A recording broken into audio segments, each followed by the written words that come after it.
Arnaud est décédé ce samedi 23 avril. Il luttait depuis 2019 contre un cancer du pancréas.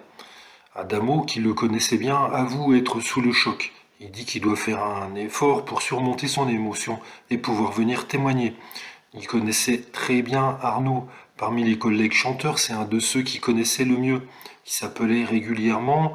Il s'était même eu au téléphone il y a 10 jours.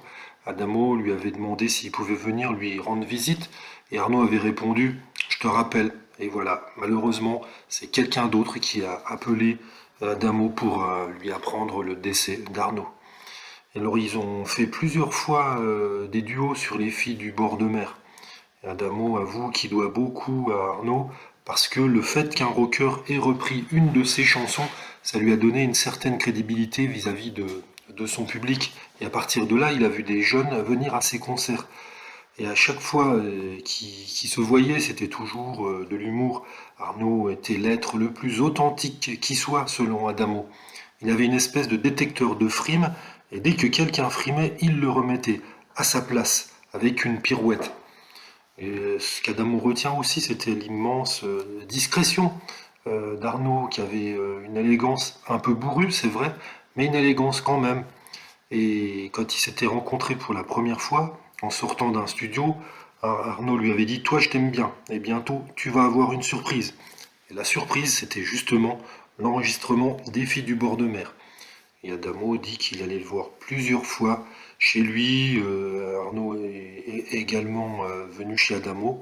Et ce dont il se souvient, c'est qu'il fallait pas faire de chichi, surtout pas de chichi. C'est quelqu'un, Arnaud, qui avait du franc-parler, une personnalité très franche, très directe. Et d'ailleurs, quand quelqu'un n'était pas naturel ou qui frimait, il lui disait tout de suite, le mettait en boîte et l'autre comprenait ou comprenait pas, mais en tout cas, Arnaud se manifestait dans ce sens-là. Il était dupe de rien. Et une anecdote, il y avait un rendez-vous, il y avait eu 4 rendez-vous que qu'Arnaud n'avait pas honoré, donc Adamo l'invitait chez lui et il avait une cuisinière qui avait préparé 4 fois à manger. Et quand Arnaud est finalement arrivé, donc là, la cuisinière Bégonia l'a engueulé, elle lui dit: vous, c'est fait 4 fois que je fais à manger alors que vous venez pas, je commence à en avoir marre. Et là, Adamo dit que Arnaud s'était mis à genoux devant elle et qu'il s'était excusé platement. Et Arnaud, en fait, est resté combatif jusqu'au bout, à tel point qu'Adamo ne voyait pas l'issue arriver. Il pensait que l'heure de l'Arnaud n'était pas venue, puisqu'il lui disait toujours que tout allait bien.